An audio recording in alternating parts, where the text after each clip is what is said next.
මේ උතුම් වූ ධර්මදේශනය ප්‍රඥා නාලිකාව තුළින් විකාශය කිරීමට ප්‍රචාරය කිරීමට ධර්මදානය සිදු කිරීම සඳහා ජයන්ති පෙරේරා බිරිඳ අර්ජුන පෙරේරා ශිරාන් පෙරේරා යන පුතුන් සහ ශ්‍රීනි රදියා යන ලේලිවරු විසින් මෙම උතුම් වූ ධර්මදේශනය සඳහා සැදැහැති දායකත්වය දරා තිබෙනවා. උතුම් වූ ධර්මදානයන්ගෙන් ජනිත වන්නා වූ මහා පුණ්‍ය ශක්තියෙන් කළු කපුගේ නිමල් පෙරේරා මහතා පරලොව සැපත් වී 2022 වර්ෂයේ අප්‍රේල් මාස 13 වන දිනට වර්ෂයක් ගතවීම නිමිත්තෙන් මේ උතුම් ධර්ම දානය සිදු කරනු ලබන අතර මේන් ජනිත වන්නා වූ අනන්ත පුණ්‍ය කුසලයෙන් එතුමානන්ට මේ ගෞතම බුද්ධ ශාසනයේ දීම අමා මහ නිවන් සුව අත් වේවා. පරලොව සැපත් සියලුම ඥාති මිත්‍රාදීන්ට මේ පින් අනුමෝදන්ව නිවනින් නිවී සැනසෙත්වා.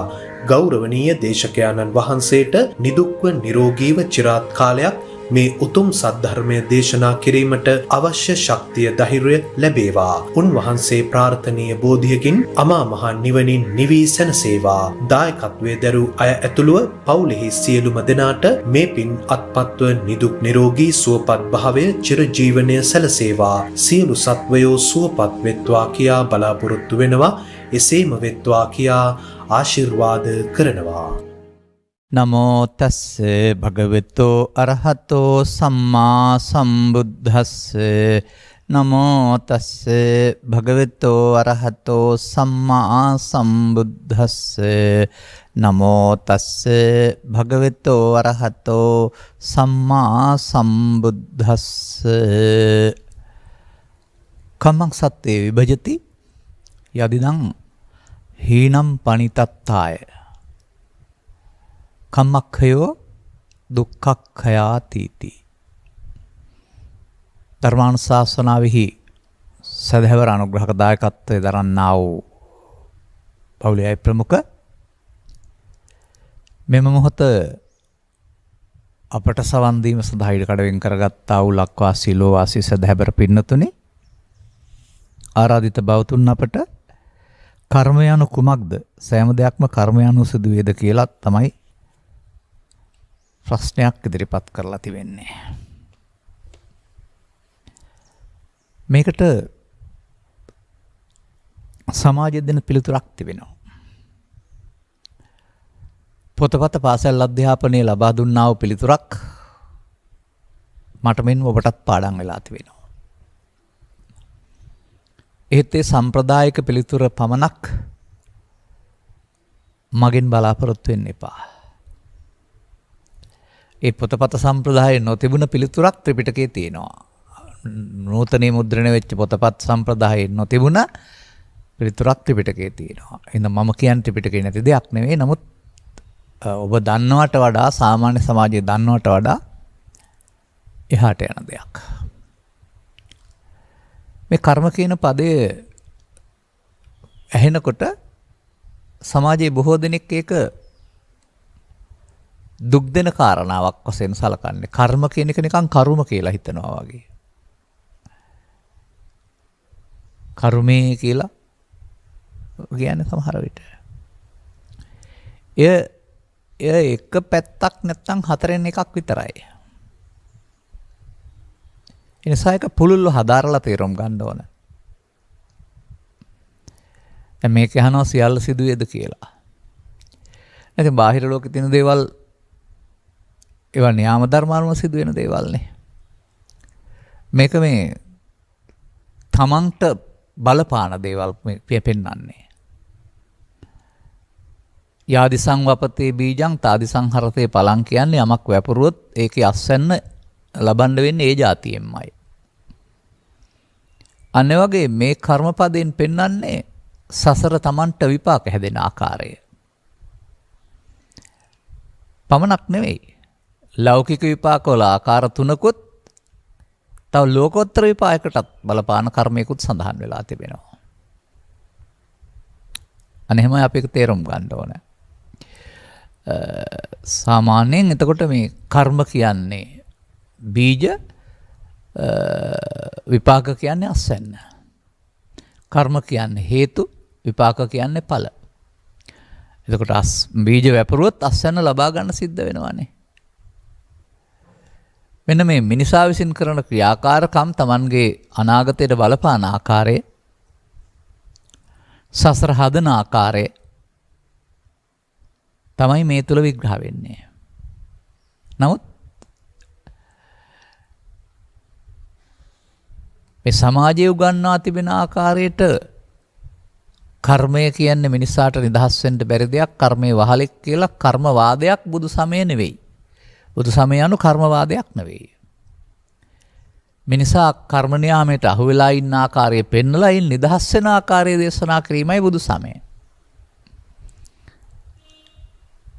එනිසා විපාක දෙන්න කරම විපාක දෙන කාල ආදී වශයෙන් මේවා පොත්පත් වලින් ඔබට පාඩම් කරගත්ත හැකියි. නමුත් මා ඊට වඩා පුළුල්ව විග්‍රහ කරනවා මේක. ඒ අනුව පළමුව තේරුම් ගන්න ඕන අර අහිංසක නැත්නම් යමක් නොතේරුම් ගත්ත අය දුක් විපාක දෙන පාප කර්මයන්ට පමණක් කර්මය කියනවා වෙනුවට ත්‍රිපිටකයේ උගන්වා ඇති පරිදි චත්තාරීමානි වික්ඛවේ කම්මානි මායසං අවිඤ්ඤා සච්චිකත්වාපවේදිතානි කියන වචනයට හුරු වෙන්න. මහන්නේ මෙන්න මේ කර්ම જાති 4 මා මගේ ප්‍රත්‍යක්ෂ ඥාණයෙන් දැනගෙනයි ලෝකට දේශනා කරලා තිබෙන්නේ කියලා උන්වහන්සේ වදාරලා තිබෙනවා. අර ඔබ එකයි කිව්ව එක ඒ එකයි කිව්ව පැත්තට අදාළ 3ක් තියෙනවා. අන මිනිසාට මෙන්න මේ සීමාව තුල මේ 3 දක්වා ඉහළ පහළ යන්න පුළුවෙනි. සෝත්සාහයෙන් සිත දියුණු කිරීම මගින්. නමුත් බුදුවරුගේ අවදානුශාසනා නොලැබ, සත්පුරුෂ සංසේවයක් නොලැබ, සද්ධර්ම ශ්‍රවණයක් නොලැබ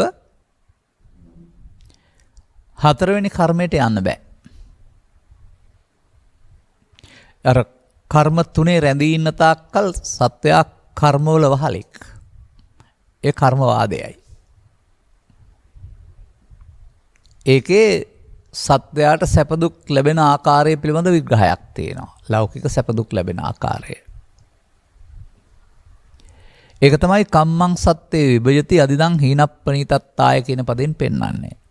කර්මය විසින් සත්වයා බෙදනු ලබනවා හීන සහ ප්‍රණීත, නැත්නම් උසස් සහ පහත්, නැත්නම් ධනවත් සහ දුප්පත්, එහෙම නැත්නම් සැප විඳින සහ දුක් විඳින කියන අර්ථයට.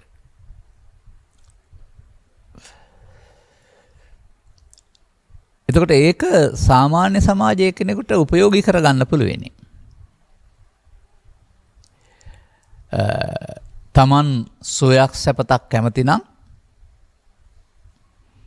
ඒ සෝයක් සැපතක් ලබන්නට අදාළ කර්ම මොනවද කියලා තේරුම් අරගන්න පුළුවන්. තමන්ට කරදරයක් හිරිහැරයක් එන්නේ මොනවයින්ද? ඒවා නොකර ඉන්නට උත්සාහ කරන්න පුළුවන්. ඒ විදිහට මේ කර්ම විපාක විශ්වාසය සමාජයේ තරමක් හොඳ කරන්න උදව් වෙනවා. මන්දයත් සබ්බේ තසන්ති දණ්ඩස්ස සබ්බේ භායන්ති මච්චනෝනේ. මරණයට බයයි, දඬුවමට කැමති නැහැ. තවත් ඉතින් කියන දුක් විපාක වලට කැමති නැහැ. අපලයක් ආවයි කියලා බෝධි පූජා දින ගණනක් තියලා අපලෙන් මිදෙන්න බලනවා.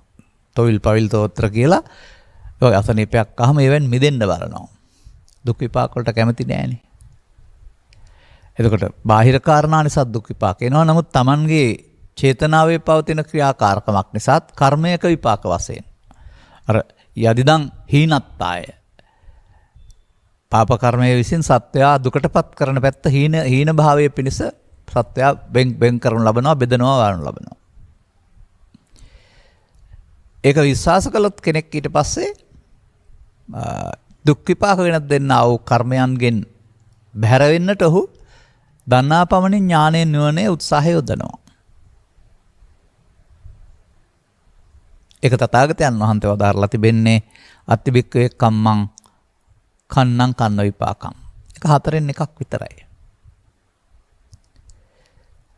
කන්න කර්මය කියන්නේ පාප කර්මය, කන්න විපාකය කියන්නේ දුක් විපාකය. අන්න හේතුඵල කර්ම විපාක. එතකොට කන්න කර්මයේ බීජයයි, කන්න විපාකයේ ඵලයයි. කන්න විපාකය නැමැති ඵලය ලබන්න කැමති නැත්නම් කර්ම නැමැති බීජය වපුරන්න නැතුව ඉන්න ඕන. අනතුරුව කර්ණ කර්මය සඳහා පංචපාපය සහ දස අකුසලය මුල් වෙලා චේතනාවෙන් කරන සිතෙන් කයෙන් වචනෙන් අර චේතයිත්වා කම්මං කරෝති කායේන වාචා මනසා පදේ හරියනවා අන්න. දුෂ්ට වූ සිතින් මනසාචේ පදුට්ඨේන බාසතිවා කරෝතිවා තකෝ මන් දුක්ඛාන් වේති. චක්කං වහතෝ පදං. දුෂ්ට වූ සිතින් සිතින් විතරක් නෙවෙයි කයින් වචනෙන් දෙකෙන් තුනෙන්ම සිතින්නේ කරයිද කියයිද බාසතිවා කරෝතිවා. එහෙනම් ඔහුට අන්න ඔහු වැපුරුවා දැන් අස්වැන්න ලබන්න වෙනවා. මේක සාමාන්‍ය සමාජයට හරිම හොඳයි. එතකොට තමන්ට අහිත පිණිස වැඩ පිණිස දුක් පිණිස තියෙන කාරණා තමන්ගේ ජීවිතයට ආසා නිසා දුක් වලට කැමති නැති නිසා නොකර ඉන්නවත් බලනවා. අනිත් අය ගැන කෙසේ වෙතත්. ඒක සමාජයේ පවෙන් වැළකීම වශයෙන් සැලකුවට ආර්ය සත්‍යයට අනුගත කළ පව කියන පදේ ඊට වඩා ගැඹුරුයි. ඔය පවපින් දෙකක් වශයෙන් බෙදාගත්තොත් තමයි ඕක පව කියලා ගන්නගන්නේ. ඒක කන්න කර්ම. එහෙම ගන්න ඕන. දුක් විපාක දෙන ක්‍රියාකාරකම්. මේ විපාක දෙන්නේ කොහොමද? අර කර්ම වලට හැකියාවක් තිබෙනවා චිත්තාභ්‍යන්තරයේ සැඟවී ආපහු වෙන්න. ඒ චේතනාවෙන් කරනකොට ඒකට අදාළ විපාකයක් දෙන්න හේතුවක් චිත්තාභ්‍යන්තරයේ ශේෂ වෙනවා. ඒකට තමයි පව් සිද්ධ වෙනවා කියලා කියන්නේ. එනම් හේතුව ඉතුරු කළොත් ඉහාත්ම වශයෙන් පරලොව වශයෙන් මෙලොව වශයෙන් පරලොව වශයෙන් සසර ගමනකට සසර විපාකයකට සසර දුක් විපාකයකට විශේෂයෙන් පව විපාක නම් මිනිසුන් අතර අපහාස උපහාස චෝදනා දඬුවම් පරලොව නම් මිනිස්කමෙන් පහළට වැටෙන දුක් විපාක තියෙන උත්පත්ති. අපායට යන්න ඕනෑ නම් නුඹට කරනු මැනව කන්න කර්ම හැකි හැම විට. එතකොට කය මනුස්ස වුණාට මනසින් පහතට වැටෙනවා. තීරණය මනස පහතට වැටිච්ච මනසට ගැලපෙන අනාගතයක්. ඔය වඩුවා විසින් ගේ හදනවා කියන වචනේ තොතෙන් තමයි ගැලපෙන්නේ. Taman ආසා කරන්නේ මිනිස්කමට අදාළ නැති වැඩ කරන්නද? එහෙනම් මිනිස්කමට අදාළ නැති ලෝකයකට පාර හදලා දෙනවා ජීවිත අවසානයේදී. එනිසා බුදුරජාණන් වහන්සේගේ ඒ ඉගැන්වීම පෘථග්ජන මට්ටමේදී ස්ත්‍රී පුරුෂ ගිහි පැවිදි ભેදයෙන්තරව මේ කර්මඵල විපාක විශ්වාසය නිසා හමු වෙන දුක් විපාකයට බියෙන් පවෙන් වැළකීමට උත්සාහ කරන සමාජයක් හැදෙනවා. තරමක් සමාජය හොඳ කරන්න. තවත් කර්මයක්. අතිවික කම්මං සුක්ඛං සුක්ඛ විපාකං. ඒ මිනිසා අතින්ම චේතනාව හොඳ පැත්තට හරවපුවා. අර පස්පව් දස අකුසල වලට අයිති කර්මයන් කරන්නේ නැත්නම් ඒවට එවෙන් වෙන් වී කරන ක්‍රියාකාරකම් සුභ සාධනය කියනවා, සුචරිතවාදී කියනවා, පින්කම් කියලා කියනවා, පරාර්ථකාමයේ කියලා කියනවා. ඔය වචනට අදාළ අන් අයට උදව්වක්ම යහපතක්ම ආදී වශයෙන් එබඳු ක්‍රියාකාරකමක් අවශ්‍ය මොහොතක. ඒ ආත්මාර්ථයක බලාපොරොත්තුවක් නැහැ, කාටවත් රිදවන බලාපොරොත්තුවක් නැහැ, පරිගන්න බලාපොරොත්තුවක් නැති වුනහම. ඒත් චේතනාව. අතනත් චේතනාව නසන්නම් වනසන්නම් රිදවන්නම් කියන චේතනාව. මෙතන අනුකම්පා කරන්නම්, උදව් කරන්නම්, කරුණාව දක්වන්නම්, පිහිට වෙන්නම් කියන චේතනාව. චේතනාව කර්මයයි කියලා තනි වචනෙට ගන්න නැතුව එහෙම බලන්න. නමුත් මේ විග්‍රහ කරන්නේ පෘථග්ජන භාවය තුළ කර්ණ කර්ම සුඛ කර්ම කන්න සුඛ කර්ම කියන එක. එහෙනම් පින් සිද්ධ වෙන එක වළක්වන්න බෑ. එතකොට ඒ බීජය පුණ්‍ය කර්ම බීජය විපාකය පුණ්‍ය ඵලය. ඒක ඔබ කැමති සැප විපාකය. ඉහාත්ම වශයෙන් ආයු වර්ණ සැප බල මිනිසුන් අතර, පරලෞකිකවත් පරලෝ වශයෙන් මිනිසුන් අතරට හෝ දෙවියන් අතරට. මිනිසුන් අතර ඉපදුනොත් සැප දුක් විපාක දෙකම කලවම් කොහේ ඉපදුනත් දෙවියන් අතරට ගියොත් දුක් විපාක නැහැ, සැප විපාක පමණයි. දැන් පරලෝට සසර හැදුවා පව් පාප කර්ම සහ පාප විපාකේ. පරලෝට සසර හදනවා පුණ්‍ය කර්ම සහ සැප විපාකයක්. එනිසා මේ කර්ම විපාක සසර හදනවා. කර්ම විපාක විග්‍රහ කරන්නේ බුදු සමයෙන් පෙර, බුදු සමයට පෙර සසර තුල.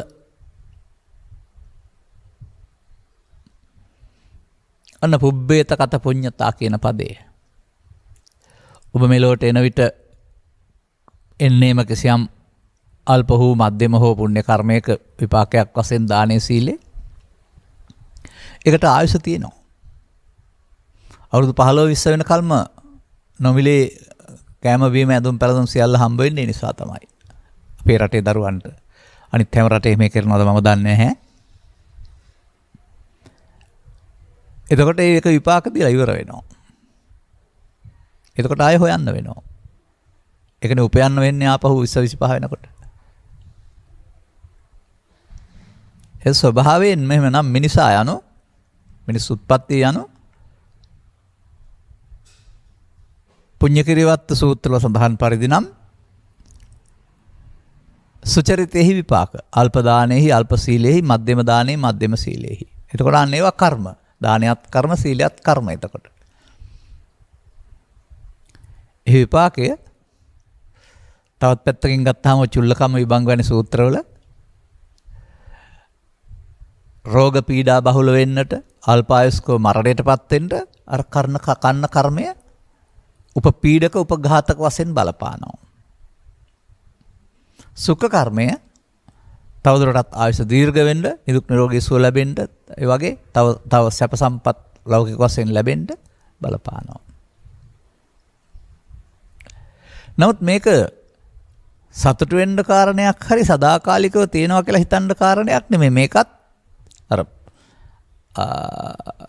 දේවදත්තට කර්ණ කර්මයේ විපාක දීලා ඉවරලා එන්න පුළුවන් වුණා එහෙන් වගේ දෙවියන්ට පුණ්‍ය විපාකේ දීලා ඉවරලා එහෙන් එන්න වෙනවා. ඉවර වෙනවා.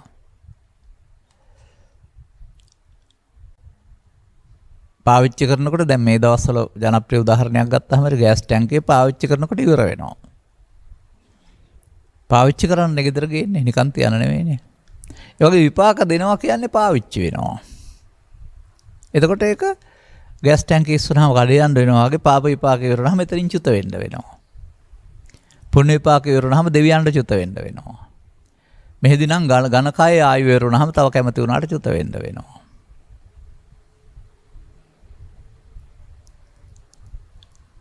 එහෙමනම් පාප කර්මයට සදාකාලික නිරයක් නැහැ. නමුත් ගිහින් එන්න වෙනවා. මෙහාට එනවද කියන්න බෑ. නමුත් ඒක සසර හදනවා.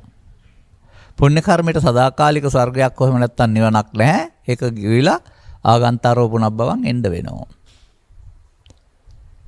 මිනිසා විසින් කරන පාප කර්මය සහ පුණ්‍ය කර්මය තමයි මිනිසාට අපාය සහ දිව්‍ය ලෝකේ හදලා දෙන්නේ. ඔහු හදා ගන්නවා. ඒවා අපට යන්න හදලා තියනවා නෙමෙයි. එහෙමයි සමාජයේ හිතන්නේ ඒවා පොළොව යට තියෙන උඩ තියෙනවා අපි යනවා කියලා. දැන් කයන් කවුරුත් යන්නේ මොන ආගමකවත් සියලු දෙනා පොළොවට පස් වෙනවා. අලු දූලි බවටපත් වෙනවා. නමුත් අර බීජ කර්ම බීජ ඔය පාප කර්ම බීජයටත් සංඛාරය කියලා කියනවා. අපි අපුණ්‍යාවි සංඛාරය පුණ්‍ය කර්මයේ බීජටත් පුණ්‍යාවි සංඛාරය කියනවා. අபிසංකාර කියන පදේ තේරුම අනාගත විපාක ඇති කරන්න. නමුත් මේක තුල තියෙන ආව මේ තේරුම් ගන්න බැරිකමට අවිජ්ජාපච්චය සංඛාරා කියනවා. කවුද යන්නේ මොනවද යන්නේ කොහෙද තියෙන්නේ කියලා මහන්නේ ප්‍රශ්න ඔක්කොම. ඒක ඉතින් මට කියන්න තිබෙන්නේ වර්තමාන පරිගණකවල ඔය දරුවෝ තමන්ට අදාළ දත්ත එකතු කරනවා එකට. එකතු කරලා රහස් වැකියක්. දාලා තිනවා කනිත් කාටත් හොයන්න බැරි වුණාම බැරි වෙන්න පාස්වර්ඩ්. ඉතින් අනිත් ඇයට ඔන් කරලා බැලුවට හොයන්න බෑ. ඔක ගලක තලලා තියලා තැලුවත් දත්ත ටික ගන්න බෑ. නැද්ද? නමුත් අදාළ කෙනාට විදුලියට එකතු කරලා තියෙන විද්‍යුතයට ආපහු ඉල්ලපුවම දෙනවා. හොඳ ඒවායි නරක ඒවායි දෙකම ගබඩා කරලා තියෙනවා කියලා ඉල්ලන්න.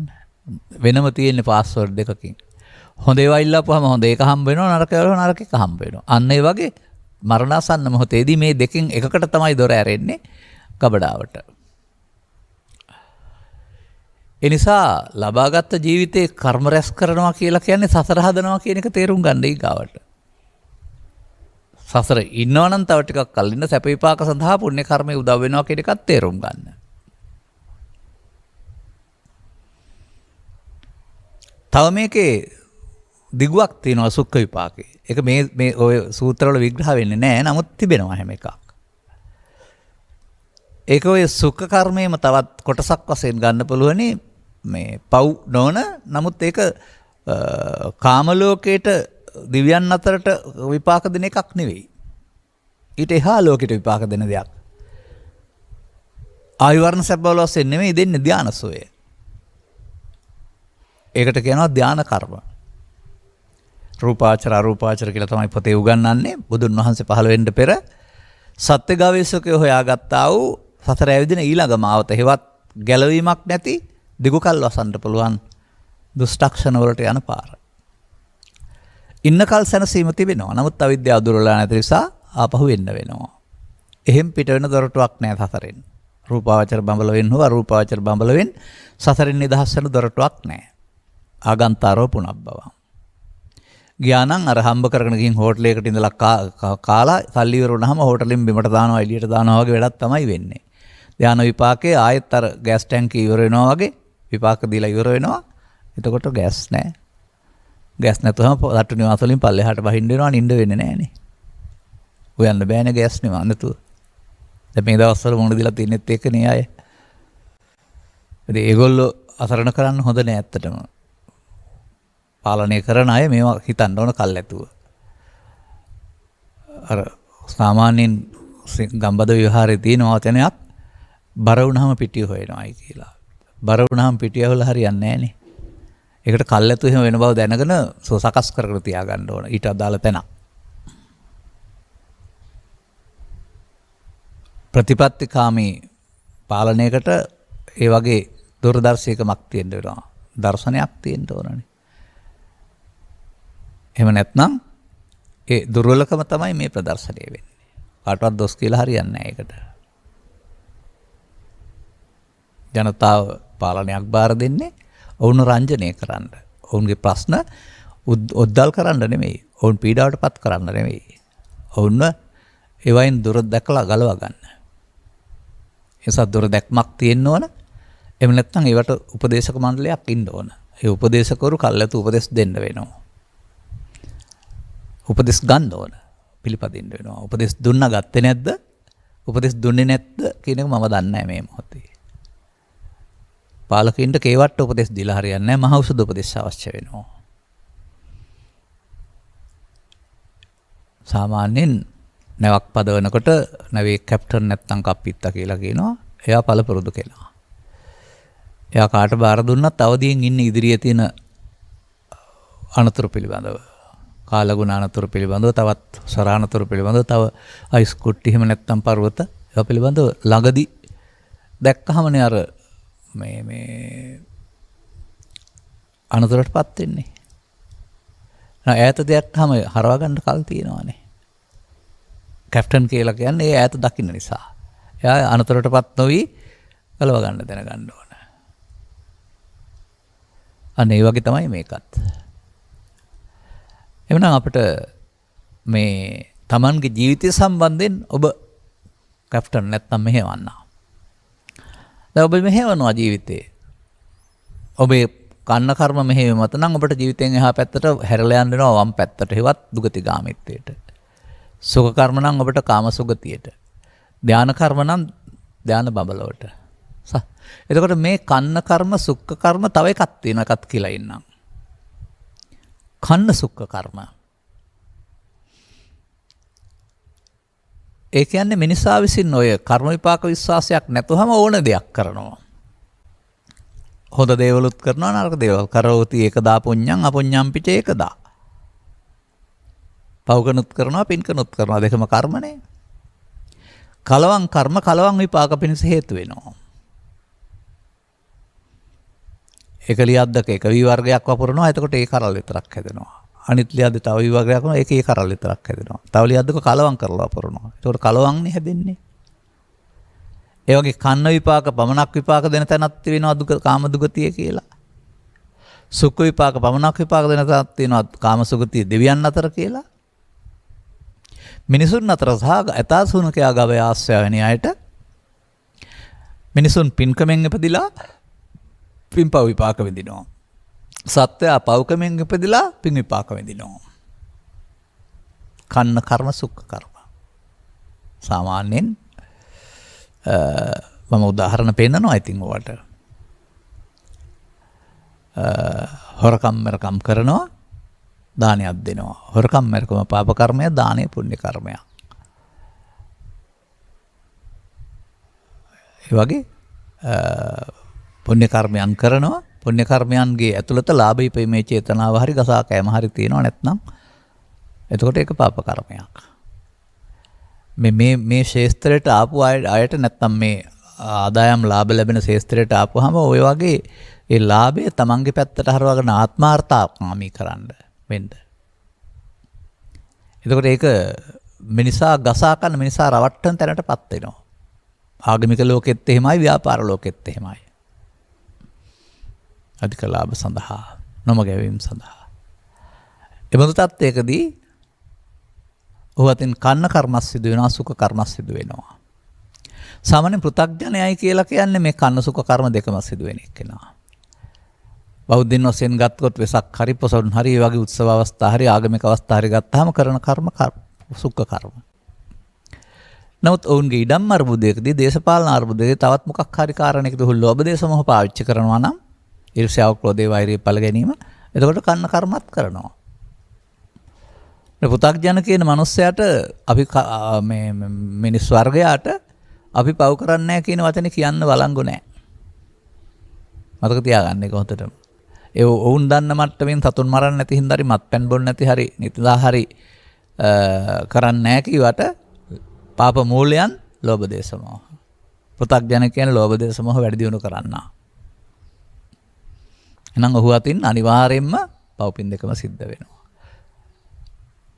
පව් සිදු නොවෙන්න නම් ලෝභක්කය, දේශක්කය, මෝහක්කය මේ ලෝභ දේශ තුන ෂේ කරගත්ත කෙනෙක් වෙන්න වෙනවා.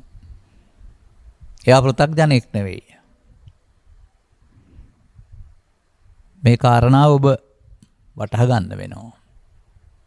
අන්න මේ විදිහට අපි දැනට ගනිමු. සංසාරයේම අපාය 4, දිව්‍ය ලෝක 6, මනුස්ස ලෝකයේ රූපී බඹලව 16, අරූපී බඹලව 4. ඔය මේ මිනිසා විසින් කරන කර්මයන්ට අනුව සසර සකස් වෙ තිබිච්ච ආකාරයක් ඔය. තව එකක් එහෙම ඊට ඉස්ස බුදෝරේ පහළුනේ නැත්නම් තව ධානා කර්මයක් හොයන තවත් බඹතලයක් හදාගන්න බැරි නෑ. ඒවා තියනවා නෙමෙයි මිනිසා විසින් ඒවා කර්ම කරලා හදා ගන්නවා. අදාළ විපාකයක් සඳහා. මූලික වෙන්නේ මිනිස් ජීවිතය. දැන් ඔන්න මම කල්පනා කාමේ කම්මං සත්තනි විභජති අදිදං හීනප් පනිත්තත්තාය කියන කාරණාව පැහැදිලි කළා මේ විදිහට සංසාරයේම කර්ම විපාක. එතකොට කර්ම කරලා සසර හදන්න පුළුවන්. ඔබට හොඳ පැත්තට හදා ගන්න ඕන නම් ඔබ පාප කර්මයන්ගෙන් බැහැර වෙලා පුණ්‍ය කර්මයන් කළා හොඳ පැත්තට හදා ගන්න. හැබැයි ස්ථාවර පදිංචියක් දෙන්නේ නැහැ. මෙහි කර්ම කරලා ගියාපුවා මෙහි කර්ම කරන්න බෑ විපාක විඳින්නයි පුළුවන්. අපේ නම් හිතනවා හෙත් කර්ම කරන්න පුළුවන් කියලා. විපාකේ නිම වෙනවා. ගෑස් ටැංකිය ඉවරුනහම පහලට බහින්න වෙනවා වගේ. එතකොට එතනින් චුත වෙන්න වෙනවා. ඒ චුත වෙන එක ආපහු මිනිස් ලෝද? දෙවියන්ට මිනිස් ලෝ, දෙවියන්ට අපායද? බඹලෝ අපායද? බඹලෝ එහෙම නියත වශයෙන් කියමනක් නැහැ. මොකද මේ හැම තැනටම යන්නේ මිනිසා පව්පින් දෙකම කරලා. එහෙම නැත්නම් පව්පින් යට කරලා ධානා වඩලා. අර යට කරපු විපාක එන්න තියෙන හේතු ඉවර නැහැ. අර ඔබ ඉගෙනගෙන තියෙන දිට ධම්ම වේදනීය, උපපජ්ජ වේදනීය, අපරාපරි වේදනීය වශයෙන් හරි තව ඉතුරු එකකින් බීජ පැලවෙනවානේ. මේ කර්ම බීජ මේ දැන් අනිත් බීජ නම් මාස 3කින් 6කින් අවුරුදු කන්නකින් කල්පහ වෙනවානේ ප්‍රරෝණ ශක්තිය නැති වෙනවා. මම මේවා හැම වෙන්නේ නැහැ. මේ අපායට බලපාන, දිව්‍ය ලෝකයට බලපාන, මනුස්ස ලෝකයට බලපාන, බඹලෝට බලපාන රූපී අරූපී ඒවා හීන වෙන්නේ නැහැ. යටපත් වී තිබී අදාළ සාධක එකතු වෙනකොට පණ ගන්නවා. දැන් කර්මයෙන් සියල්ල සිදු වේද නෙවෙයි. ලෝක සිදු වෙන දේවල් වල තව න්‍යාම ධර්ම බලපානවා. ඒක පැහැදිලි කරන්න ගියොත් මට ඕන දේවල් කියන්න කාලේ නැතුව යනවා. අවතකින් බලා ගන්න. නමුත් කර්මයේ සතරේ සත්‍ය අහිර කර තවයි කන්න කර්මයේ සුඛ කර්මයේ කන සුඛ කර්මයේ එකට වඩා එකක් දියුණුවයි.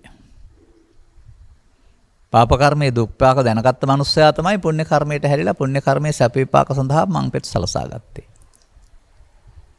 පුණ්‍ය කර්ම විපාකයේ ජාති ජරා ව්‍යාධි ශෝක මාර්ගයන්ගෙන් සහ අටලොව දහමේ කම්පාවෙන් ගැලවීමක් නැති බව දැනගෙන තමයි ඊට එහාට හොයපු අය ධානා කර්මය හොයාගත්තේ. දැන් යදිදං හීනප්පණීතත්තාය අපායේ හීන කියලා ගනිමු. මනුස්ස හීන පණිත දෙකම කියලා ගනිමු. දෙවියන් අතර කාමසුඛේ ප්‍රණීත බව ගන්න, බ්‍රහ්මයින් අතර ධානසෝයි ප්‍රණීත බව.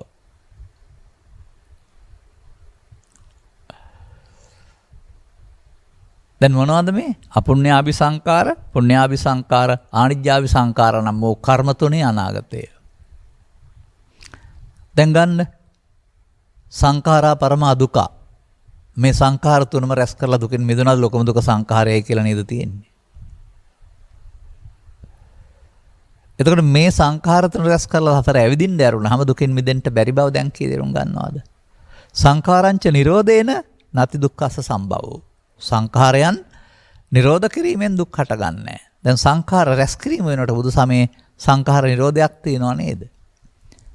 ඕකයි බුදු සමයේ කර්මවාදයක් නෙමෙයි කියලා මම කියන්නේ. පුණ්‍ය අපුණ්‍ය ආනිජ්‍ය කර්ම රැස් කරලා හතර ඇවිදින්න පාරක් හදන එක නෙමෙයි බුදුදහම කියලා කියන්නේ. ඒක හොඳ පැත්තක් ගන්නවා එහෙම. හොඳ පැත්තක් ගන්නවා. හොඳ පැත්තේ විපාක තිබෙනවා පෘථග්ජනය සඳහා. නමුත් දැන් අපි විග්‍රහ කළේ 4-3යි. මේ 4-3 බුදුරජාණන් වහන්සේ පහළ වුණත් නැතත් ලෝකේ වළංගු බලපාන දෙයක්. බුද්ධෝත්පාදයටත් අබුද්ධෝත්පාදයටත්. විශේෂයෙන් පාප කර්මය හුඟක් බලපානවා. පුණ්‍ය කර්මය ඊට වඩා අඩුවෙන් බලපානවා. ධාන කර්මය ඊටත් අඩුවෙන් බලපානවා. මොකද අපහසුයි උපදවා ගන්න. ගැඹුරු පැත්තකට හිත යොමු කළා වූ අය සඳහා තියෙන දෙයක්. දැන් මේ ටිකට මොකද්ද කියන්න ඕන? කර්ම මාර්ගය. මේ ඕනෑම කර්මයක් රැස් කරන කෙනා කම්මං සරණං ගච්ඡාමි කියලාව පිළිගන්නවද? තමා සරණ කරගෙන තමා දිවිනක් කොටගෙන නෙමෙයි ජීවත් වෙන්නේ. කර්මය කම්ම යෝනි කම්ම බන්දෝ කම්මපටිසරණෝ. මේ නිසා මේ උගුලෙන් ගැලවෙන්නට තථාගත බුදු පියාණන් වහන්සේට මේ තුනට තව කර්මයක් වෙනම කර්මයක් උන්වහන්සේ හඳුන්වා දුන්නා, එකතු කරන්න සිද්ධ වුණා.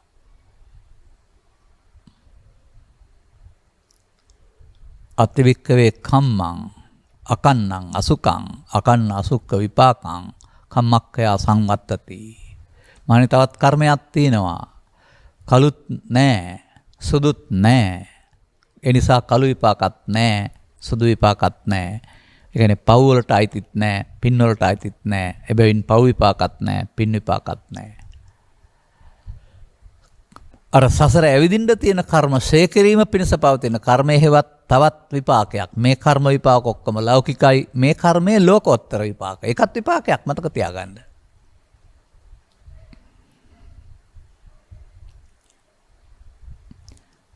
එහෙනම් ඒකෙන් හිමිහිට ඉගෙන ගන්න ලෞකික කර්ම රැස් කරලා ඒකේ විපාකයක් වශයෙන් ලෝකෝත්තර විපාකේ හම්බ වෙන්නේ නැහැ කියලා. අපේ රටේ හිතන් ඉන්නේ ලෞකික කර්මයක් වෙන පුණ්‍ය කර්මය රැස් කරපුවාම මේක විපාකයක් වශයෙන් ලෝකෝත්තර විපාකේ හම්බ වෙනවායි කියලා. මේ මිත්‍යා මත, මේ හනමිටි අදහස් වැටහෙන්නේ නැති තාක්කල් දුර වෙන්නේ නැහැ. ඒ තරමට සේවස් ගණනාවක් තිස්සේ අර කන්න සුඛ කර්ම දෙක විතරයි කර්ම කියලා කියන්නේ කියලා කන්න කර්මයෙන් දුක් විපාක, සුඛ කර්මයෙන් නිවන් හම්බ වෙනවා කියන මතයක ජනමනස තැන්පත් වෙලා. ඔවුනොවුන් තැන්පත් කරගත්තා වූ මේ විස බීජයෙන් ඔවුනොවුන් නිදහස් වෙන්න ඕන අවබෝධයෙන්.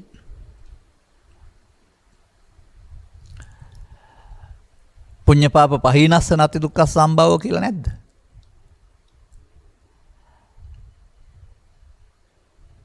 පුණ්‍ය විපාකයක් පාප විපාකයක් දෙක බැහැර කිරීම කියලා එකක් තියෙනවා.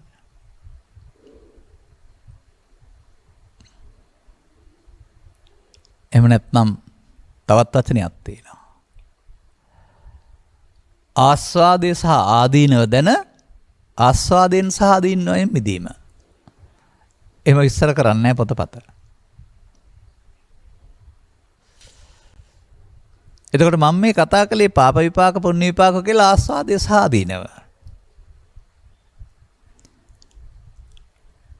ගන්නකෝ පාප විපාකය. ඔය ඔබ හිතන පරිදි දඬුවම් නැත්තේ නෑ තිබෙනවා. දඬුවම් අනිවාර්යෙන් තිබෙනවා. ඔබ හිතන පරිදි නෙවෙයි තිබෙන්නේ. එහෙම එකක් පොළොව යට තියෙනවා. අපි කයෙන් ඇදගෙන ගිහිල්ලා දඬුවම් දෙනවා කියන වෙනුවට කයෙන් යන්නේ නැති බව තේරුම් ගන්න ඕනනේ.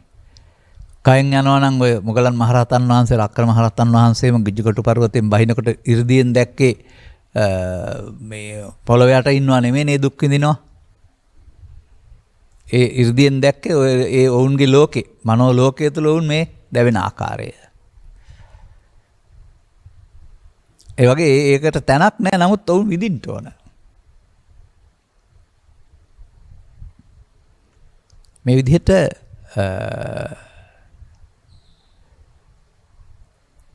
ඒක තමයි පාප කර්මයට ලැබෙනා වූ දුක් විපාකයේ මිනිසුන් අතර රෝගී වීම, ආයුෂ අඩු වීම, ත්‍රිසන්ගත සත්තු බවට පත්වීම, නිදහසක් වෙන්න පාරක් ඇත්තෙව නෑ, කා කොටා ගන්න එක, මරා ගන්න එක. එහෙම නැත්නම් ඕපපාතික වශයෙන් ගත් කල දුගති ගහමේ වෙලා අර මනෝ ලෝකේ Tamanට අදාළ දඬුවම අවුරුදු 27ක් ගෙවෙන තුරු විඳින එක. මෙන්න ආදීනව. කර්මයන්ගේ ආදීනව. මිනිසුන් වෙලා ආයවර්ණ සැබ්බල භවෝග සම්පත්තානාන්තර දෙවියන් බවට පත් වෙලා මහේසාක්‍ය අල්පේසක්‍ය දේවත්වය ඉපදුනා. මරණය දක්වාම ලෙඩවීමක් නැහැ. ජරාවක් නැහැ. සැප පමණයි. ඒ නිසා ඒක සදාකාලිකයි කියලා හිතෙනවා. නමුත් අන්නෙම පුණ්‍ය කර්මයේ විපාක ආස්වාදය. පාප කර්ම විපාක ආදීනව ගෙවි එතනින් චුත වෙන්න වෙනවා. පුණ්‍ය කර්ම විපාක ආස්වාදයේ ගෙවි ඉවරේ චුත වෙන්න වෙනවා. එහෙනම් සදාකාලික බවක් නැහැ. අන්න බුදුදහමෙන් පෙන්නන දේ. ඕවා සදාකාලික නැහැ. ඔතන ගිහින් ඉන්න බෑ. තව තැනකට ගියාම ආයෙ පාර හම්බ වෙන්නේ නැහැ. දැන් ආස්වාදයෙන් සහ ආදීනයෙන් දෙකෙන්ම මිදීම තමයි නිස්සරණය කියන්නේ. බුදුරජාණන් වහන්සේ වදාළේ ආස්වාදයේ විතරද ආදීනව විතරද නෑ. බුදුරජාණන් වහන්සේ ආස්වාදියාට ආදීනවයාට නිස්සරණය මේ දෙකෙන්ම මිදීමට නිස්සරණය කියන්නේ. මිදීම. අන්න කන්න කර්මයේ ආදීනවය. සුඛ කර්මයේ ආස්වාදය. කන්න සුඛ කර්මයේ ආස්වාදී ආදීනව දෙකම. දැන් බුදුන් වහන්සේ මේකද වදාලේ මේ මිනිසාගේ ඉරණම විග්‍රහ කරපු ආකාරය. ඒක බුදුබණ කියලා ගන්න එපා. මිනිසාගේ ඉරණම විග්‍රහ කරපු ආකාරය. එතනින් එහාට කොටස බුදුබණ නිස්සරණය. එහෙම නැත්නම් මේ උගුලෙන් ගැලවෙන්නට කර්මක්ෂය කිරීමේ කර්මය. අහිමි වෙන, ඇති වී නැති වෙන අනිත්‍ය වූ විපාක වෙනුවට නැති නොවන මේ දුක් විපාක කම්පාගෙන නොදෙන තව විපාකයට දොරක් කරනවා. ඒකත් විපාක. නමුත් ඒ විපාකයට ලෞකික කියන්නේ නැහැ. සංකත කියන්නේ නැහැ. ලෝකෝත්තර විපාක. අන්න මිනිසාට බුදුදහම අවශ්‍ය වෙන්නේ කන්න කර්මය කරන්න, සුඛ කර්මය කරන්න, කන්න සුඛ කර්මය කරන්න නෙවෙයි. ඒක බුදුදහම අවශ්‍ය නැද්ද තිබුණත් ඕන රටක ඉපදිලා ගවේෂණය කරනවා නම් මේ ටික තමයි කරන්නේ. සෙසු සමයන් සමවේදී බුදු සමය විශේෂ වෙන්නේ මෙන්න මේ නිසා. අප කියව පොත්පත් අනුව බොහෝ සමයන් ඔය බුදුදහමේ සඳහන් කරන්නා වූ පින්පව් දෙකෙන් එහා පැත්තට මගක් පෙන්වන්නේ නැහැ. ඒකට වෙනත් වචන උන් භාවිතා කරනවා වෙන්න පුළුවන්. වත්මන් බුදු සමයට නැත්තම් සීවස් 6ක් 7ක් 8ක් තිස්සේ පැවතුන බුදු සමයට මේ හතරවෙනි කර්මය අහිමි වුණේ ඇයි? අහිමි කළේ ඇයි? ඒ ගැන අවධානය යොමු වුණේ ඇයි? බුදුදහමත් තවත් සසර ඇවිදින කර්ම මාර්ගයක් බවට පත් වෙලා කර්මවාදයක් බවට පත් උනේ ඇයි? මහැ පැහැදිලිව කම්මක්ඛය දුක්ඛක්ඛය අතිබික්කවේ කම්මං අකන්නං අසුඛං අකතන්න අකුක්ඛ විපාකං කම්මක්ඛය අසංවත්තති කර්මක්ෂය කිරීම වෙනස පවතින කර්මය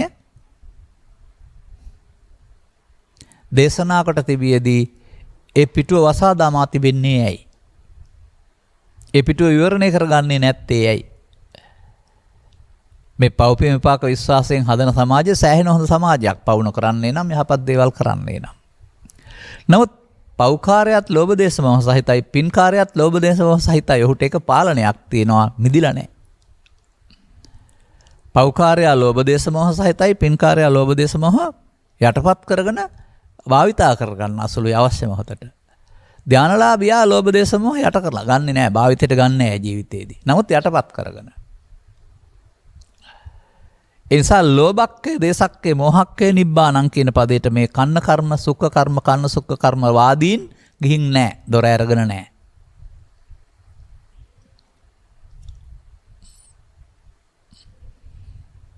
මේ ටිකට බුදුදහම කියන්න එපා.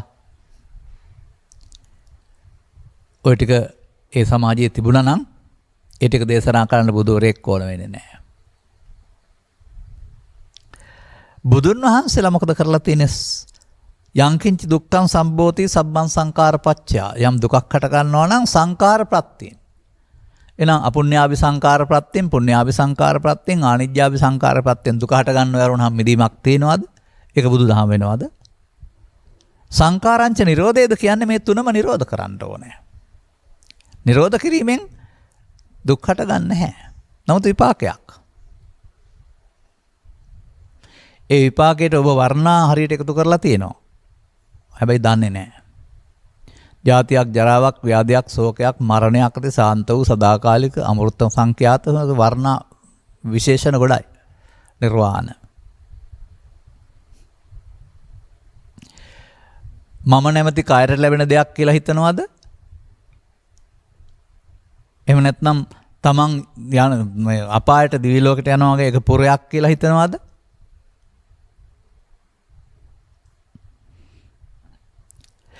මේ කර්ම ශය කිරීමෙන් ඒ ගමන නතර වීමම ලෝකෝත්තර විපාකය කියලා හිතනවාද? ආසන්න දෙයක් මා ඉදිරිපත් කළා.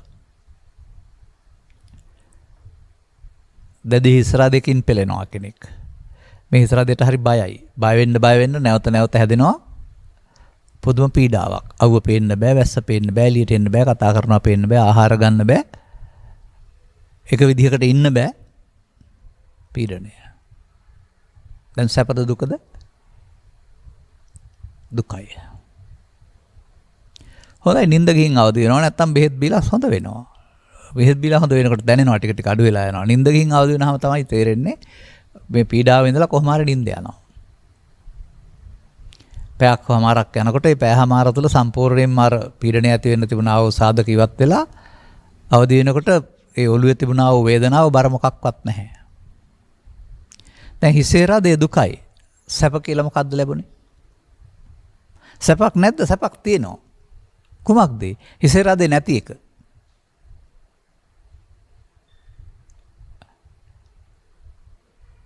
අමුතෙන් යමක් ලැබිලාද? නමුත් සැපක් තියෙනවා. මොකද්ද? හිසේරාදේ නැති එක. දුක නැති එකම වෙන්න බැරිද මේ? දුකක් නැති එකම වෙන්න බැරිද මේ? පැහැදිලි කරලා වදාරන. ඒකනේ ඒකට අසංකත කියලා කියන්නේ.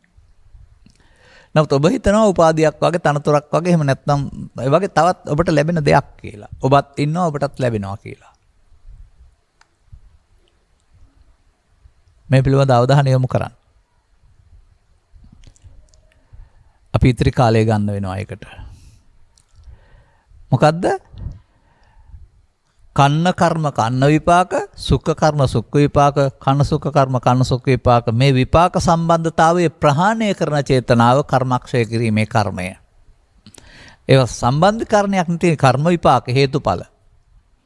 ඒ හේතු එකතු කළොත් ඵල නැමැති මේ භව ගමන නවත්තන්න බෑනේ. ඒ නිසා පාප කර්මයේ විපාක වශයෙන් දුක නැති වෙන්නේ නැහැ. පුණ්‍ය කර්ම විපාක වශයෙන් සතර ගමන නතර වෙන්නේ නැහැ. ධාන කර්ම විපාක වශයෙන් සතර ගමන නතර වෙන්නේ නැහැ. තස්ස පහනාය ආචේතනා. මේ තුනම Tamanට තියෙන එක නැති එකක් ඕන නැහැ. ප්‍රහාණය කිරීමේ චේතනාව. එහෙනම් ඒකට වෙන්න ඕන මොකද්ද? චිත්තාභ්‍යන්තරයේ විපාක දෙන්න හේතු ඉතුරු නොවි අවසන් වෙන තැනකට එන්න වෙනවා. හොඳයි චිත්තාභ්‍යන්තරයට හේතු එකතු වෙන එකට කියන්නේ මොකද්ද? හේතු ඉතුරු වී අවසන් වීම කියන වතේ තමයි අවශේෂ නිරෝධය කියලා කියන්නේ.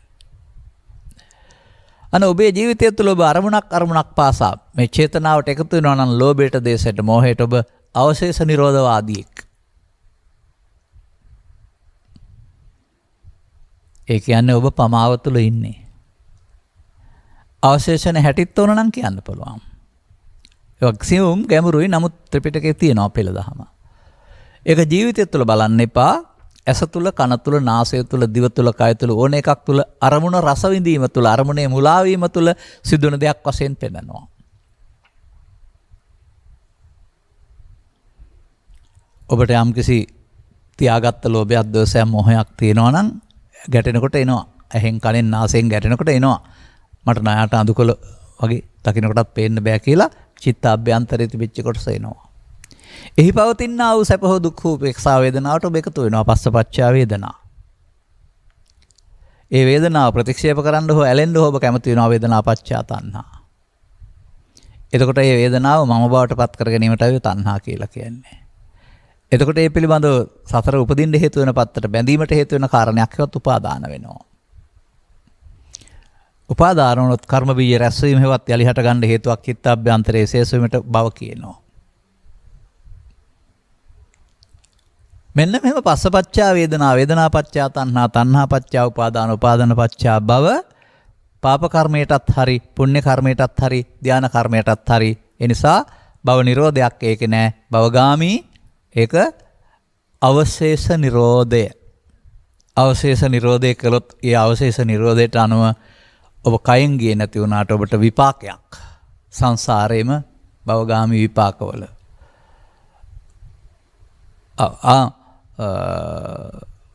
භවගාමී බව පිණිස ධර්ම දේශනා කරමි කියලා නෑනේ බුදුන් වහන්සේ කියන්නේ. සතතාගතෝ භව නිරෝධාය ධම්මං දේශේති. ඇයි අපි මේ භව නිරෝධාය ධම්මං දේශේති කියනවා බුද්ධ දේශනාව වලලා තබා අක්‍රිය කොට තබා ඊට මෙහා පැත්තේ මේ කර්මවාදයකට හිර වෙලා ඉන්නේ.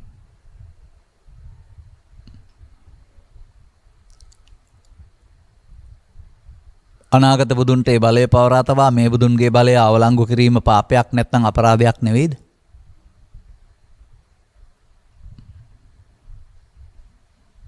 මොනවාරක්වත් කර්මක්ෂය කරන කර්මය කරන මිනිසුන් නැත්නම් මේ සමාජය සුපිරි සමාජයක් කරන්න බෑ. ඔය පින්පා විපාක විශ්වාස කරන සමාජයක් මීට ඉස්සර ඊට වඩා හොඳට තිබුණා. ඒ මට්ටමින් රට හොඳයි, අපරාධවමයි. නමුත් එහි ප්‍රතිඵල ඊට හා ලැබෙන්නේ නැති විට මිනිසුන් ටික ටික ඉන් බැහැර වෙනවා. එතකොට අපරාධ බහුල වෙනවා. ඊට පස්සේ හතුන් මරන්නේ නැහැ, හොරකම් කරන්නේ නැහැ, කාම වර්ධ හැදෙන්නේ නැහැ, බොරු කියන්නේ නැහැ, මත්පැන් පානය කරන්නේ නැහැ කියනවා කියන්න විතරයි තියෙන්නේ. නොකරන කෙනෙක් හොයාගන්න බැරුව යනවා. පස්පව් හෝ දස අකුසල් ලෝභයන් කොටසක් හෝ. සිල් කියනවා අරුණාම ඊට පස්සේ සිල් රකින්නේ නැහැ. ඒ සමාජයේ උස්සන්න වෙන හොරකම, මරකම, ජඩකම ආදී කාරණා නිසා පිරිහෙනවා. මේ වෙමින් යන්නේ එක. ඔබ ඒකට ඉඩදී බලන් ඉන්නවාද? එහෙම නැත්නම් කාටවත් දොස් පාරන, කාටවත් ඇඟිල්ල දික් කරනවා වෙනකොට තමන්ගේ ශරීර සෞඛ්‍ය, තමන්ගේ පරලොව, තමන්ගේ රට, තමන්ගේ ජාති ආගම වනසන පාප ධර්මයන්ට ආයුබෝවන් කියන කෙනෙක් වෙනවද ප්‍රතිපත්තියේ වශයෙන්? එතකොට ඔබට කන්න කර්ම බැහැර කරන්න වෙනවා. කන්න සුඛ කර්ම වලත් කන්න කර්මය බැහැර කරන්න වෙනවා. සුඛ කර්මය බැහැර කරන්න වෙන්නේ නැහැ. නමුත් ඒක අනාගතයට අවශ්‍ය බැවින් සසර ඇවිදිනවා නම් යොදා ගන්න පුළුවන්. නැත්නම් මෙලොව වශයෙන් විපාක සඳහා පාවිච්චි කරන්න පුළුවන්. ඒවා බැහැර කළේ නැහැ බුදුන් රහතුන් පවා. නමුත් ඔය ඒ ක්‍රියාකාරකම් වලට කර්ම විපාක සිත් කියලා භාවිතා කරන්නේ ධර්මයේ ඉගැන්වීමේදී. කුසල කර්ම විපිතිත් කර්ම අකුසල කර්ම සිත් විපාක සිත් කියලා ඒවට විපාක සම්බන්ධ කරනවා. ඒ විපාක සිත් දෙන්නේ පව්පින් පෘථග්ජනයට. එයින් මෙදුනහම ඒවට කියන්නේ අනාගත විපාකයක් නොදැන ඒ ක්‍රියාවට පමණක් හේතු වෙන නිසා ඒක කුසලත් නෙමෙයි අකුසලත් නෙමෙයි ක්‍රියා විපාක නැහැ. කර්ම විපාක කියලා කතා කරන කන්න විපාක සුඛ විපාක කන්න විපාක සුඛ විපාක නැහැ. ඒ මොහොතේම තවත් විපාකයක් ලැබෙනවා. ඒ නිසා ඒක ලෝකෝත්තර විපාකය. ඒක කර්ම රැස් කිරීමේ කර්මයක විපාකයක් නෙමෙයි කර්මක්ෂය කිරීමේ කර්මයක විපාකයක්. ඒකයි කම්මක්ඛයෝ දුක්ඛක්ඛයා. පාසල් ගිහින් දහම් පාසල් ගිහින් සිල් අරගෙන බුද්ධ ආගම ඉගෙනගෙන ඇවිදින් අගට වයසාගට නෙමෙයි මම කියන්නේ හැකිතාක් ඉක්මනින් ජීවිතය තුළ මේ මොහොත තුළ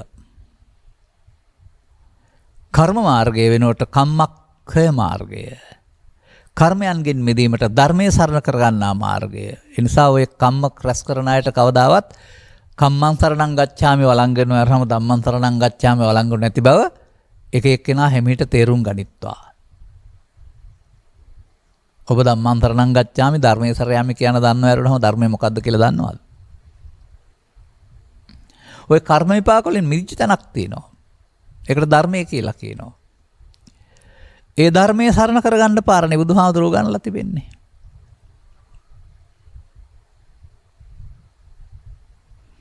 ඒ ධර්මයේ සරණ කරගන්න කර්මයේසය කරන්න වෙනවා. කර්මයේසය කිරීම ජීවිතයට එක වතාවක් හෝ අවුරුද්දට එක වතාවක් නෙවෙයි. ඒ අදාළ කර්ම රැස් වෙන මොහොත රැස් නොවි අවසන් කරන්නට. රැස් වෙන එකට කියනවා අවශේෂ නිරෝධය කියලා. රැස් නොවි අවසන් කරනවට කියනවා නිරවශේෂ නිරෝධය. අවශේෂ නිරෝධය කර්ම විපාක හදා සතර හදයි. නිරවශේෂ නිරෝධය කර්මක්ෂයකට ලෝකෝත්තර විපාක ලබා දෙයි. මම ඒකයි ඔබට කිව්වේ මේ වචවාක්‍ය ඉදිරිපත් කරලා පොතේ පතේ පවතින සම්ප්‍රදාය කර්ම විස්තරය විතරක් මගෙන් බලාපොරොත්තු වෙන්න එපයි කියලා. ඊටහාය දේවල් තේරුම් ගත්ත අය අපි අනුගමනය කරන අය සමාජයට හෙළි කරන අය ඒ තුලින් අපි දේශපාලන ප්‍රජාතන්ත්‍රවාදයක් නෙමෙයි බුදුරජාණන් වහන්සේ ස්ථාපිත කළ සුපිරි ප්‍රජාතන්ත්‍රවාදය මේ මිහිතලයේ මත ඒව අනුගමනය කරන මිනිස්සුන්ගේ සමාජයේ මත ස්ථාපිත කරන්නට සුපිරි දේශපාලනයක් කරන අය අපි. ඡන්ද බලාපොරොත්තුත් නැහැ. බලය බලාපොරොත්තුත් නැහැ. ඒක තමයි අපේ මොකද ඔය දේශ පාලනය කියන්නේ දේශේ පාලනය කිරීමනේ.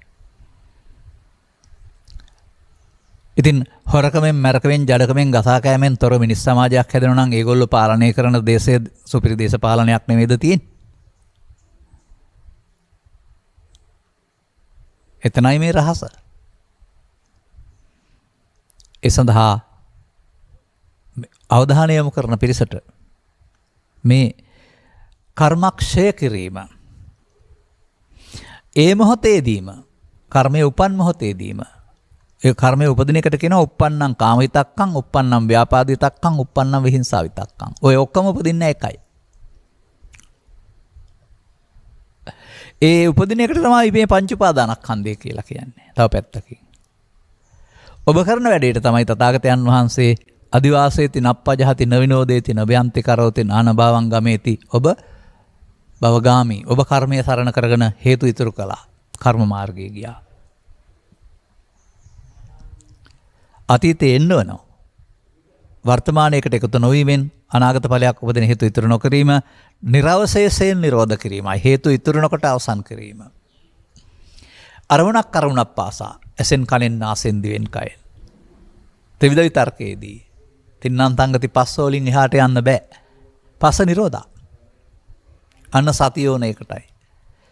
එහෙනම් ඔබට ඕන ආකාරයෙන් ඔබ වේදනාව මමකට ගන්න නැහැ. වේදනා නිරෝධය. වේදනා නිරෝධා. එහෙනම් වේදනාවට තණ්හා කරන්නේ නැහැ. තණ්හාත් නැහැ. පස්ස නැත්තම් ඉහට එකක්වත් නැහැ. නැත්නම් උපාදානත් නැහැ.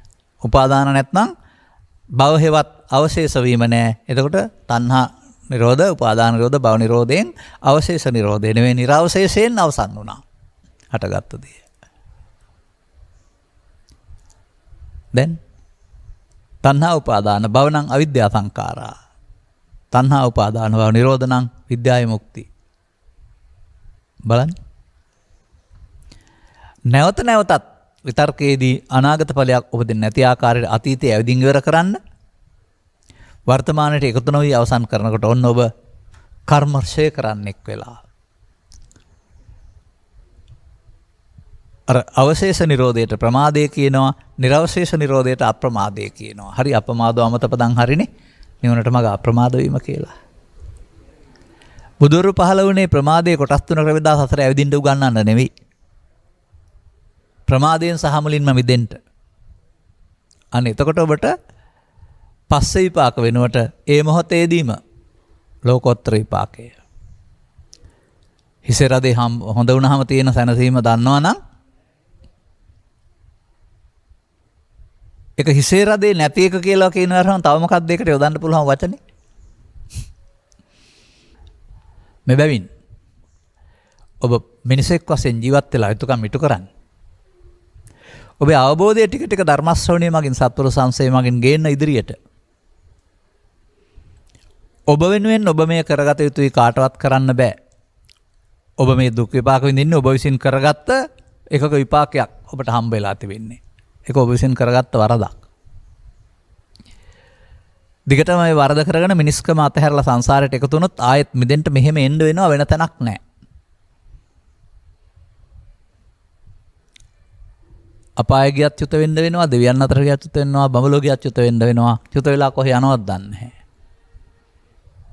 ඒ නිසා සසර ගමන යන්නේක වෙනුවට මේ මොහොත යොදා ගන්න ඕනේ. ඒ තැන් වලට යන්නේක නවත්තන්න. කර්ම රැස් කරන කර්ම වලින් නවත්තන්න බෑ. කර්මක්ෂය කිරීමේ කර්මයේ බුදුන් වහන්සේගේ විශේෂ දේශනීය විශේෂ ඉගැන්වීම. මේ සමහර ධර්ම දේශනාවල මේකම බොහෝ වෙලා අප විස්තර කරනවා. අද මම මේක එහෙම ගිනාවේ නැහැ. අන්න ඔබ එදිනෙදා යද්දී එදිනෙදා සිටිද්දී මෙන්න මේ ක්‍රියාකාරක මේ නිර්වශේෂයෙන් නිරෝධ වෙන්නේ කොහොමද කියන කාරණාව ඉගෙනගෙන ඒක කරන්න පටන් ගන්න. එතකොට ඔබ කම්මක්ඛය දුක්ඛක්ඛය. ඔබ එතකොට සේවෙන්න ධර්මයේ නැමැති දිවයිනට ධර්මයේ සරණ කරන ජීවත් වෙන්න පුළුවන් වෙනවා. ඒ ධර්මයේ සරණ කරගත්ත පුද්ගලයාට ඊට පස්සේ බාහිර ලෝකේ අරලෝ දහම වද කාරණා මේ ධර්මයට වදින්නේ නැහැ. මේ ධර්මයේ නැමැති දිවයින කියන්නේ නිර්වාණය කියලා තේරුම් ගන්න. පොත හරි භාෂාවක් හරි පාලි හරි නෙවෙයි. කර්මයේ සරණ කරගන්නවා වෙනකොට ධර්මයේ සරණ කරගන්න ඕන කියන්නේ ඒකයි. අදාළ කරුණු තේරුම් ගැනීමට මෙම පැහැදිලි කිරීම උපනිශ්‍රේවා හේතු ආසනාව වේවා ඔබටත් කර්මවාදියෙක් වෙනුවට කර්මක්ෂේවාදියෙක් වෙන්නට නොන ලැබේවායි කියන සුභාශිංසනය කරමින් මම ධර්මානුශාසනාව මෙසේ අවසන් කරනු ලබනවා. මෙම උතුම් ධර්ම දේශනාව ප්‍රඥානාලිකාව තුළින් විකාශනය කිරීම සඳහා ජයන්ති පෙරේරා බිරිඳ අර්ජුන පෙරේරා, ශිරාන් පෙරේරා සහ යන පුතුන් සහ ශ්‍රීනි රදියා යන ලේලිවරු විසින් සදහැයි දායකත්වය දරා තිබෙනවා. අරමුණු අතර කලුකපගේ නිමල් පෙරේරා මහතා පරලෝසෙපත් වී 2022 අප්‍රේල් මාස 13 වන දිනට වර්ෂයක් ගත වීම නිමිත්තෙන් මේ උතුම් ධර්ම දානය සිදු කරන ලබන අතර මේන් ජනිත වන්නා වූ අනන්ත පුණ්‍ය කුසලය එතුමන්ට ගෞරවයක් පිණිස වේවා. අවශ්‍ය නම් අනුමෝදන් වී මේ ගෞතම බුදු සාසනයේදීම අමාමහ නිවන් සාක්ෂාත් කරගන්නට මං පෙත් පෑදේවා. ඒ සඳහා යලිත් මිනිසත් බව ලැබී ජීවිතයේ මුලදීම සත්පුරුෂ ආශ්‍රය ලැබේවා කියලා ප්‍රාර්ථනා කරන්න. පරලොසෙපත් සියලු ඥාති මිත්‍රාදීන්ට උපහාරයක් වේවා. අවශ්‍ය කෙනෙක් පින් අනුමෝදන් කරන ජීවිතය සුවපත් කරගනිත්වා. ගෞරවනීය දේශකයන් වහන්සේට නිදුක් නිරෝගීව චිරාත් කාලයක් මේ උතුම් ධර්මයේ සද්ධර්මයේ දේශනා කිරීමට අවශ්‍ය ශක්තිය ධෛර්යය ලැබේවා. උන්වහන්සේ ප්‍රාර්ථනීය බෝධියකින් අමා මහ නිවීමෙන් සැනසේවා. දායකත්ව දරු අය ඇතුළුව පවුලේ සියලුම දෙනාට මේ පින් අත්පත් නිදුක් නිරෝගී සුවපත් භාවයේ චිරජීවන සැලසේවා. ඒ වගේම සද්ධර්මාබෝධය වේවා. තවත් දෙක යන දෙයක් ඉතුරු කරලා නැහැ ඔබ. එබැවින් පරලෝසෙපත් ඥාතින් උපහාරයටපත් වේවා. පින් අනුමෝදන් සුවපත් වේවා. මතු භවයක සද්ධර්මයේ වැටවි සතර දුක් කෙලවර කරගනීවා. ධර්ම ශ්‍රවණය කළාට අනුග්‍රහක බවතුන් වශයෙන් හිටියට ඔබ හැම දිනාටම මේ පැහැදිලි කළා වූ කර්ම සහ ධර්ම මාර්ග තේරුම් ගන්න ලැබීම තුළින් අනුගමන ප්‍රතිපදාවක් තුළ ඉහාත්ම වශයෙන්ම ලෝකෝත්තර සැනසීමට මං පෙත් පෑදේවා යන්න අපිද ප්‍රාර්ථනා කරනවා. සබ්බීතියෝ වජ්ජන්තු සබ්බ රෝගෝ විනස්සතු මාතේ බවත් අන්තරායෝ සුඛී දීඝායුකෝ භව හැම දිනාටම තෙරුවන් සරණයි. දේශක්ඛයෝ නිබ්බානං